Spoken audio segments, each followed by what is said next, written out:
Salut la team, j'espère que vous allez bien. Ce soir, en fait, j'avais envie de regarder Kill Bill, le numéro 1. Et en fait, là, je suis tombé sur une scène qui m'a profondément choqué, mais qui montre aussi à quel point les charros peuvent être charros. Parce que il y a des filles, en fait, qui pensent que parce que il y a beaucoup d'hommes qui tournent autour d'elles, elles pensent qu'elles sont cotées, en fait. Il faut comprendre qu'il y a beaucoup de mecs qui ont zéro valeur. Moi, il y a des prostituées roumaines, et vraiment quand je dis ça dans un sens péjoratif, parce qu'à la base les roumaines sont mignonnes, hein, faut comprendre. Et là, franchement, là c'est la lie de la Roumanie, donc c'est des prostituées roumaines, il y en a même qui boitent. Dis-toi qu'il y a des gens qui vont payer pour aller avec ces filles-là, et je vois beaucoup de Renois qui payent pour aller avec ces filles-là. Bref. Mais pour te dire que les charros, il y en a plein, et même si t'es pas très belle, tu peux trouver des charros qui pourront s'occuper de toi. Mais tu auras du mal à trouver une personne de valeur qui voudra s'engager avec toi. C'est deux choses totalement différentes. Les charros, il y en a plein. Pour moi, les charros, c'est des charognards. Hein, c'est pas des cabours, en fait, c'est des charognards, d'accord? C'est comme des rats, des cafards ou des vautours, tu vois, c'est des choses qui vont dans chercher quand t'es mort ou quand il y a des carcasses qui viennent, tu vois, c'est des charognards. Et des charros, en fait, il y en a plein. Et même si t'es pas super mignonne, tu trouveras toujours un charrot pour s'occuper de toi.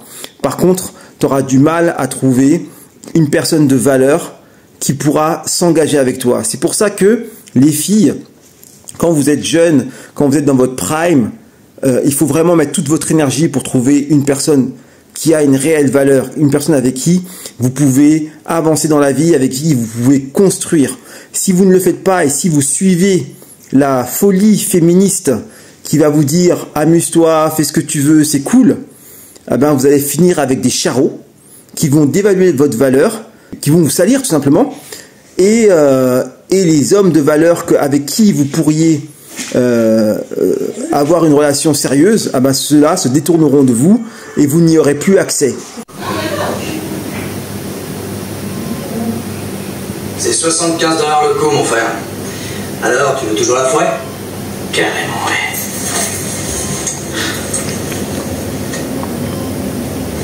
« 50, 60, 75, ça marche. Ouais.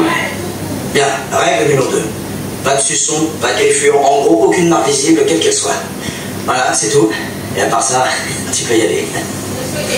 À côté plomberie, il n'y a plus rien qui marche. Donc sois pas gêné pour envoyer la purée. Mais fais ça en silence et proprement. Je reviens dans 20 minutes.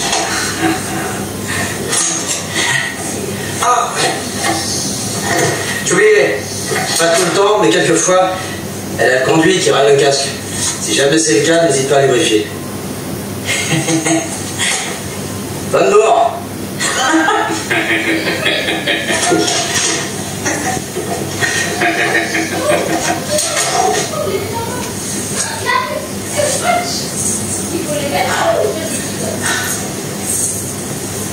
Dis donc, toi, t'es pas la plus moche que j'aurais sauté aujourd'hui.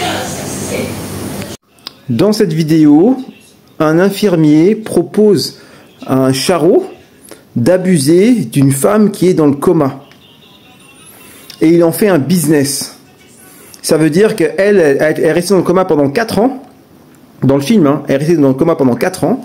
Et c'est-à-dire que pendant 4 ans, on a abusé d'elle. Et il y a des gens, comme ce salopard là, qui se sont fait de l'argent sur le fait qu'on abuse d'elle pendant qu'elle était dans le coma. Quel homme digne de ce nom peut abuser d'une femme qui est dans le coma? Mais ça n'a pas de sens en fait. Je sais pas. Voilà. Un charrot, c'est ça. Un charrot, en fait, il n'a pas de morale. Il peut aller avec des femmes qui ont des enfants, des femmes qui sont mariées. Il en a rien à foutre, en fait. Il n'a pas de morale, c'est un charrot. Tant qu'il peut graille, il va aller graille. Mais il va jamais rien construire. D'accord? Donc si ton public, si les gens qui te congratulent, c'est que des charrots. Ou soit des hommes qui n'ont pas d'option, des hommes qui ont peu de valeur, des hommes qui ne peuvent pas pécho des meufs. C'est mort. Tu vas droit dans le mur. Tu vas droit dans le mur. Parce que le mur, ça commence pas avec le fait que tu ne puisses plus avoir d'options. Quand tu es dans ton prime, tu crois que tu as toutes les options que tu veux et tu crois que ça va durer toute ta vie. Et tu penses que le mur, c'est seulement le moment où tu n'auras plus d'options. Le mur commence à partir du moment où il y a des charrots qui gravitent autour de toi et que tu n'arrives pas à sécuriser un homme de valeur. C'est là où le mur commence. Le mur commence à s'ériger à ce moment-là. C'est pas à la fin, c'est pas quand tu as 50 ans et que c'est mort et que c'est cuit, c'est pas ça. Hein. Le mur commence quand tu fréquentes plein de charreaux et que les hommes de valeur se détournent de toi. À méditer. Et c'est un message qu'il faut faire circuler. Parce que là, le mensonge de la pensée féministe rôde et séduit de plus en plus de jeunes femmes qui ne font que gonfler les rangs des filles qui finiront face au mur. Il faut saisir votre chance quand vous êtes dans votre prime. Parce qu'il y aura toujours des charreaux pour s'occuper de vous. Mais les gens qui ont réellement de la valeur, eux, ils ne s'occuperont pas de vous.